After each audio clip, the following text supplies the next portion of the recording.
Hey everyone, and welcome back to English Power Day. I'm your host, Jack.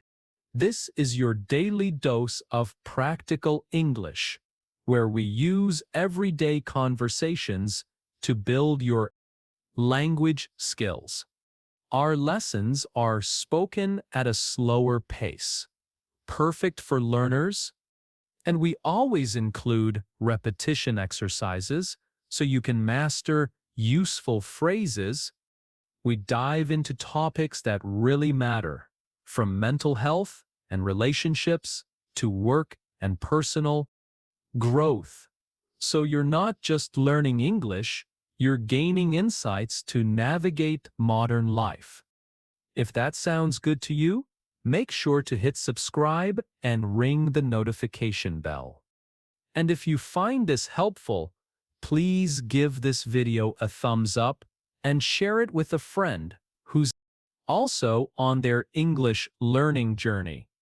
Today, we're talking about how to build lasting confidence. Not just feeling good for a day, but a deep, steady belief in yourself. Why is this so crucial? Because without it, we hold ourselves back. We don't apply for that dream job. We stay in unhealthy relationships. We silence our ideas and miss out on opportunities. It chips away at our happiness and potential. Let me tell you about my friend Chris. Chris is brilliant at his job, but he never speaks up in meetings. Last month, his team was stuck on a problem. Chris had the perfect solution, but he stayed quiet. He thought, what if I'm wrong? They'll think I'm foolish. Someone else suggested a weaker idea later, and the team went with it. The project struggled. Later, his manager said, Chris, I wish you'd shared your thoughts. We needed your insight. Chris missed a chance to lead and contribute, all because that moment of confidence was missing. Maybe you've been there too. You're in a social situation and you want to join the conversation, but you just freeze. Your heart starts racing. You think, my opinion isn't interesting. What if I say something awkward? So you stay on the sidelines, feeling isolated. Or at work, you downplay your achievements, calling your hard work just luck. This isn't just shyness. It's a pattern of doubting your own worth. The real problem isn't a lack of skill. It's a lack of self-belief. So, how do we actually build this lasting confidence from the inside out? To build unshakable confidence, you first need to practice selective hearing, internal validation. You must stop letting the world's noise dictate your worth. You have to train your mind to filter out the negative and focus on what you know to be true about yourself. Let's break this down. Most of us are walking around with our emotional volume turned all the way up, listening to every comment, every side eye, every piece of gossip. We let these external voices write the story of who we are. Selective hearing means you consciously turn down the volume on the criticism that doesn't serve you, and you turn up the volume on your own internal voice, the one that acknowledges your effort and your value. It's about understanding that someone else's opinion of you is not a fact. It's just their perspective, often colored by their own insecurities. Imagine this. You're at a family dinner. The food is great. The conversation is loud. Then, your uncle, the one who always has an opinion, looks at you and says, "Still chasing that pipe dream of starting your own business? When are you going to get a real job?" The table gets a little quieter. You can feel your face getting hot. In the past, that comment would have burrowed into your brain and ruined your whole week. But today is different. Today, you take a deep breath. Internally, you acknowledge his words, but you don't accept them as your truth. You think to yourself, he doesn't see the late nights, the research, the plan I've built. He sees risk. I see potential. You simply smile, take a bite of your food, and change the subject. You didn't fight. You just didn't let his reality replace yours. Or, picture this. You're at work. And you just finished a presentation you poured your heart into. You feel good about it.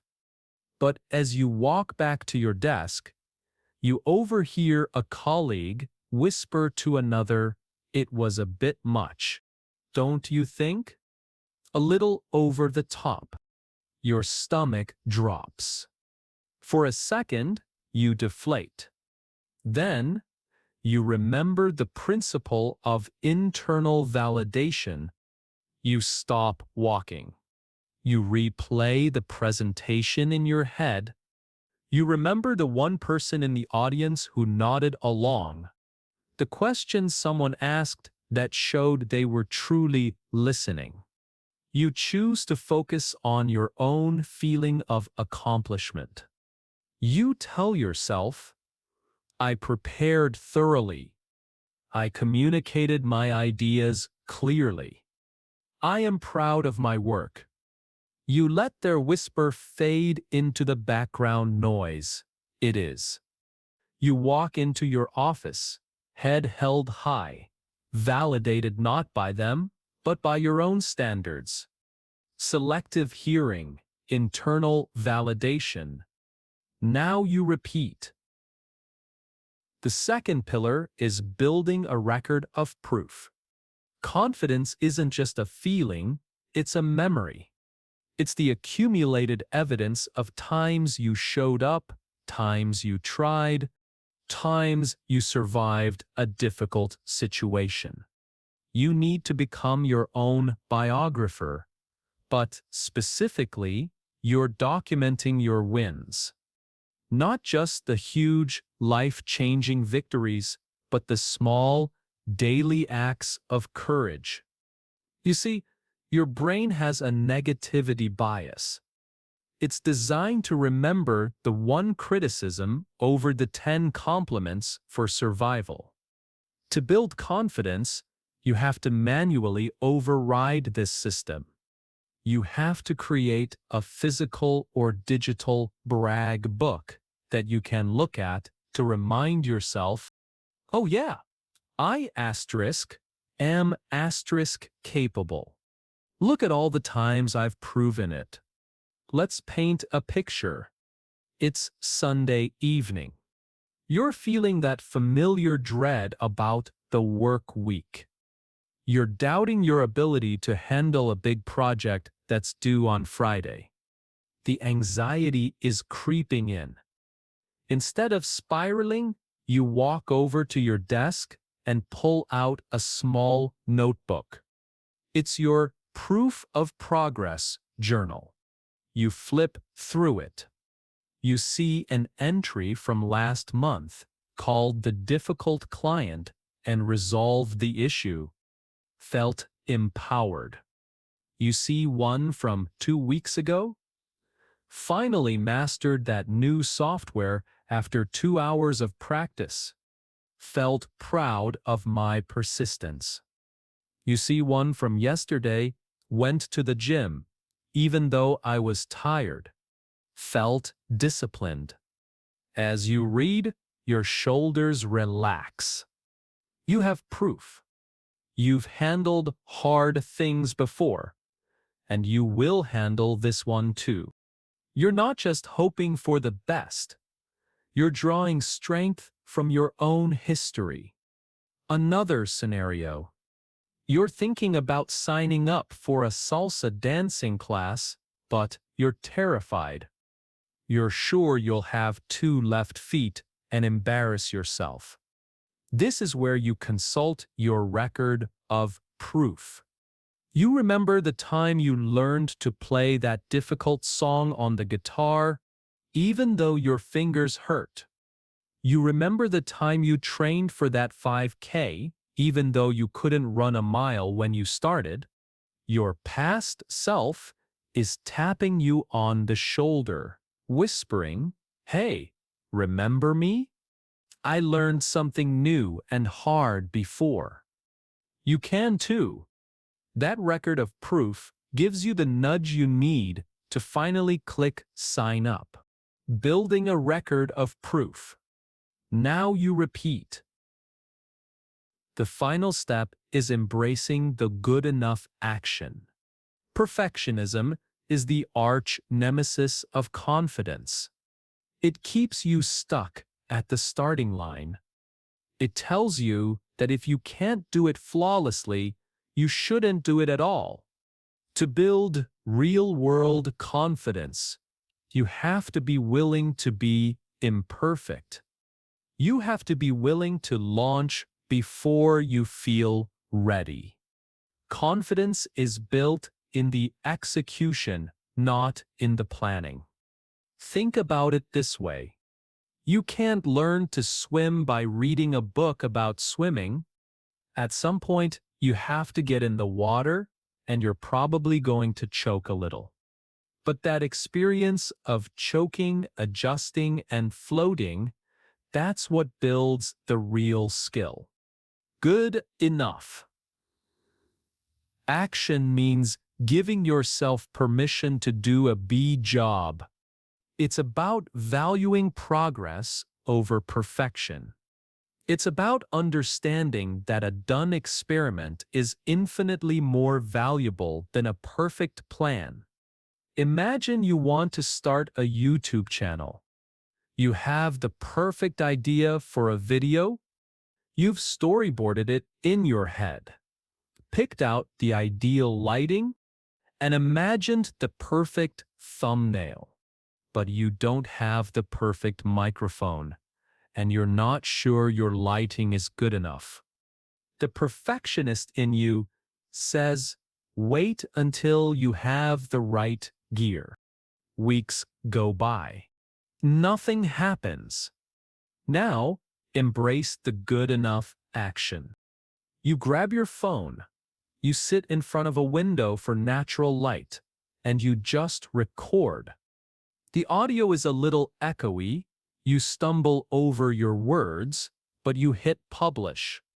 That feeling of putting yourself out there, of completing the cycle, is 1,000 times more confidence-boosting than waiting for a perfect setup that never comes. Or consider a time you wanted to speak up in a meeting. You have a point to make, but you're not 100% sure it's the smartest thing anyone has ever said. You start to filter yourself. What if it's stupid? What if I stumble on my words? Perfectionism silences you. Instead, you take the good enough action. You raise your hand and you share your thought, even if it comes out a little clumsily. The world doesn't end. In fact, someone might build on your idea. That act of speaking, even imperfectly, builds the neural pathway for future, more confident speaking. Embracing the good enough action. Now you repeat. So, to wrap up this part, we've built a powerful foundation. First, we shield our peace with selective hearing, internal validation. Second, we arm ourselves with evidence by building a record of proof. And third, we launch ourselves into the arena by embracing the good enough action. These are the tools that shift confidence from a concept to a daily practice. Let's run through those power phrases one more time to lock them in. Repeat after me. Selective hearing, internal validation. Now you repeat. Building a record of proof. Now you repeat. Embracing the good enough action. Now you repeat. Excellent. Now that you have these 3 strategies to start building that inner strength, the real work begins. But knowing what to do is only half the battle. The other half is about how you communicate this new, confident version of yourself to the world. So, for the next part of our lesson, we're going to move from building internal confidence to expressing it externally. We'll talk about the practical language tools and phrases you can use to project that confidence in your daily life, especially in English. After all, this is English Power Day, and our goal is to make you powerful in both spirit and speech. Now, let's talk about some practical ways to make your English learning more effective and a lot less painful. First, stop trying to memorize every single word you hear. That is exhausting and unrealistic. Instead, focus on phrases and chunks of language. For example, don't just memorize the word appointment. Memorize the whole phrase, make an appointment, or reschedule an appointment. This way, your brain grabs the language in ready-to-use pieces. It's faster and sounds more natural. Second, use what I call the lazy learner's trick. Listen to our episodes during your commute or while doing dishes. Don't force yourself to concentrate 100%. Just let the English flow into your ears. Your brain is always working in the background. After a few days, you will notice that some phrases just stick. That is passive learning, and it works wonders. Also, practice speaking alone. I know it sounds silly, but talk to yourself in English. When you wake up, say, "What should I do today?" When you cook, say, "I'm chopping an onion." This removes the fear of judgment. You are not performing, you are just playing with the language. And remember our channel, English Power Day. Every episode is spoken slowly and clearly.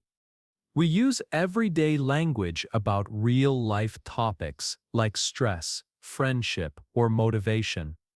And we always include practice sections where you can repeat after me. So you are not just listening. You are actually speaking. That is the fastest way to build confidence. Now, I want to be real with you for a moment. I know that sometimes you feel stuck. You study for weeks, and then you try to speak, and the words just disappear. You feel embarrassed. You think, maybe I'm just not good at languages. I understand that feeling completely. It is frustrating and lonely. But here is the truth.